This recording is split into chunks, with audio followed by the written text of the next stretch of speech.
Estamos conversando con Walter Castro. Él es profesor de economía y está participando en un coloquio sobre educación.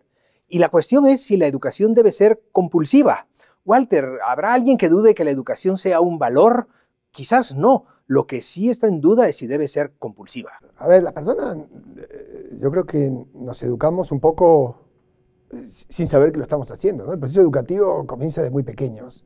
Y no se nos ocurre que ninguna mamá o ningún papá esté obligando al hijo a educarse, porque educarse es más que ir a la escuela, ¿no es cierto? Educarse es, en alguna medida, sociabilizarse, ¿no? Es aprender cómo manejarse en la vida, es aprender muchas cosas respecto de muchas disciplinas, un saber cómo, un saber práctico. Por supuesto que la escuela tiene que ver con la educación y la universidad también tiene que ver con la educación, pero los procesos de aprendizaje van mucho más allá de la escuela. Y se me ocurre a mí que la vida te da muchas oportunidades de aprender y eso empieza en el ámbito familiar.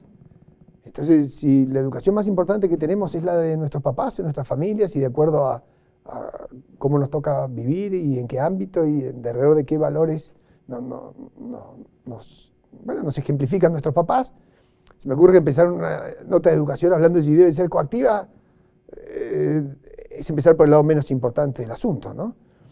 Ahora, un minuto después de esta breve introducción, se me ocurre que hay que distinguir claramente entre educación y escolarización, ¿no? Porque ir a la escuela es solo una parte. Y cuando uno piensa en educación, me parece a mí que está pensando en valores, ¿no? Ahora, uno piensa en escolarización, 2 más 2, 3 más 3, mi mamá me mima, lo que te enseñan en la escuela. Pero la educación de los papás son básicamente cómo comportarse en la vida, ¿no?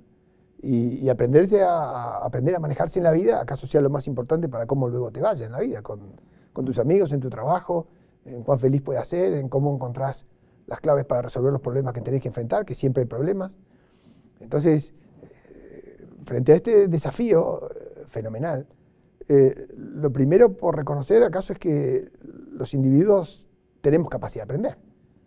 Entonces, en vez de decir, bueno, qué importante la educación, yo diría, bueno, qué bueno que los individuos tengan sed y capacidad para poder aprender, para desarrollar sus talentos.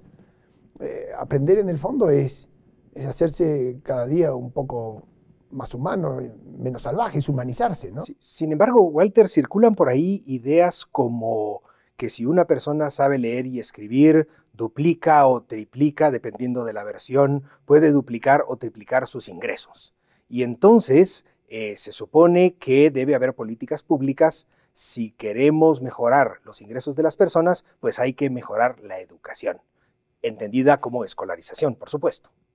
Bueno, leer y escribir ciertamente es casi necesario para desenvolvernos en un mundo que casi nos obliga a subir ese escalón para los contratos que firmamos, para desenvolvernos como administrativos. Está claro que leer y escribir es el primer escalón. Luego, después, hacer abstracciones, tener teorías en la cabeza y formular hipótesis es algo que se va necesitando según la disciplina que vos tengas en diferentes grados.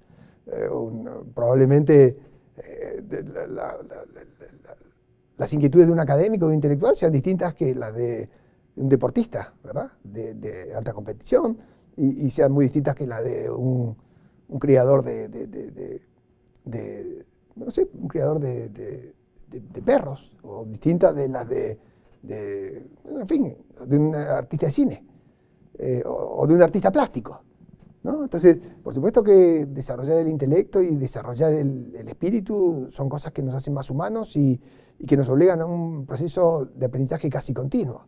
Ahora, visto del costado económico, que puedo decir, bueno, sí, si uno está pensando en el modo de trabajar en un banco, en una compañía de seguros o en lo que sea, cuanto más te especializás en finanzas o en economía, es posible que si haces cosas que los demás no hacen y si haces mejor que los demás, el mercado te repague de mayor medida. Ahora, está en vos que en tu plan de vida te gusta estar atrás de un escritorio haciendo cuentas, o está en vos que a lo mejor quieras ser un artista o ser un botánico y desarrollar jardinería, o ser un chef.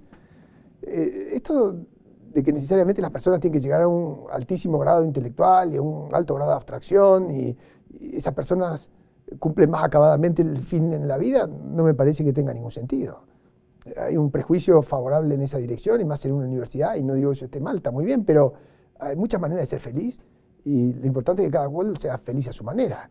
Ahora, si uno después se quiere meter en la vida de otro y empezar a organizarle cómo él tiene que ser feliz y para eso tiene que saber tal cosa y tal cosa y lo tiene que dar de tal manera en la universidad y tiene que leer estos libros y tiene que tomar estos profesores y después uno termina viendo que en casi todos los países los ministerios de educación desarrollan planes para que todo el mundo curse las mismas materias, me parece que estamos saboteando la diversidad de las gentes, estamos saboteando la capacidad de cada uno de conducirse en función de sus mejores talentos, de sus mejores inquietudes y de lo que cada uno puede aportar por sí mismo al resto de los demás. Entonces, eso de pensar que hay un gran planificador central que puede organizar la educación de un país, es como no entender bien qué es la educación, qué son las facultades de aprendizaje y cuáles son los incentivos de la gente a aprender. La gente aprende lo que le interesa, ¿verdad? Y en esto, ¿cuántas cosas uno aprende mirando una película, una buena película? ¿Cuántas cosas uno aprende navegando por internet? ¿Cuántas cosas uno aprende enfrentándose a la vida con situaciones extremas o difíciles? ¿Cuántas cosas uno aprende siguiendo el ejemplo de alguien? ¿Cuántas cosas uno aprende reflexionando o con buenos maestros? Que no siempre los buenos maestros son profesores de la universidad siguiendo un programa. Que alguien... Walter, ¿cuál ha sido tu mejor experiencia de aprendizaje? Bueno, cuando uno está en problemas. Los maestros que más te enseñan a aprender son, a ver, cuando te enfrentás a la dificultad extrema. ¿Cuándo más aprendiste vos? Sino cuando estuviste en una situación difícil. Y si resolvés esa situación difícil, la vida es todo prueba y error. Y el proceso de aprendizaje, lo fantástico que tiene es que cada individuo lo lleva adelante como mejor puede y mirando a los maestros.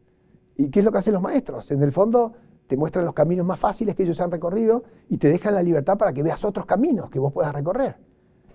Y eso es un maestro, es alguien que con su ejemplo te va dando pautas de cómo él resolvió sus problemas, que no necesariamente son tus problemas, cómo él enfrentó sus desafíos, que no necesariamente son tus desafíos.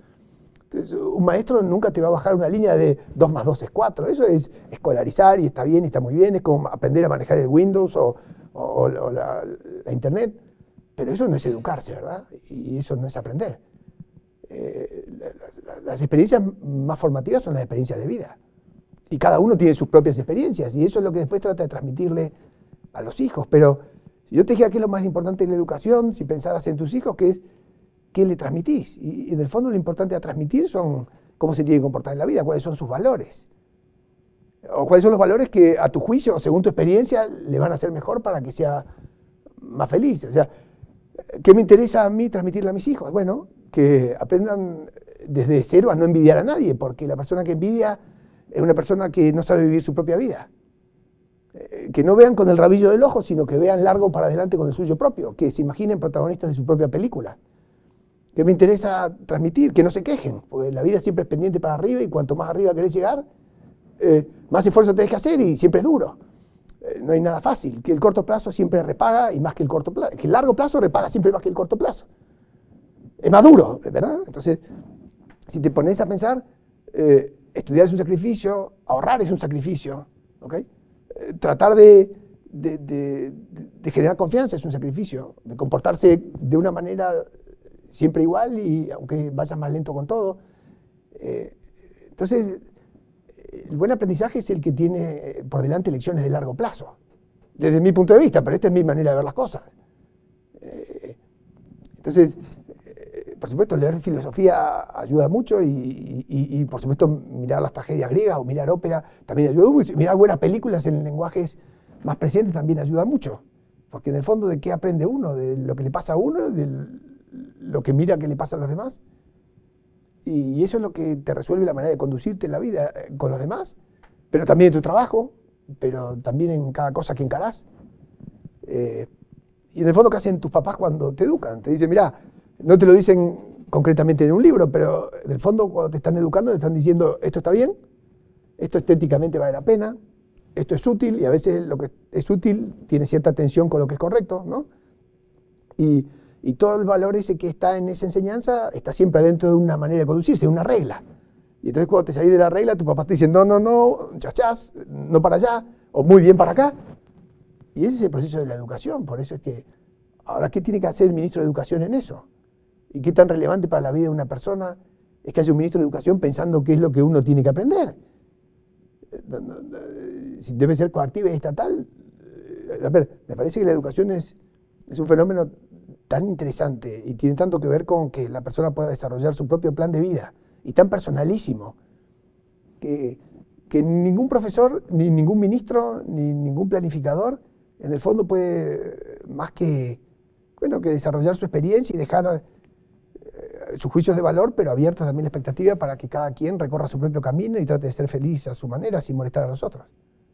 Muchas gracias, Walter, por compartir estas experiencias y estas ideas con nosotros. Y a ustedes también. Muchas gracias.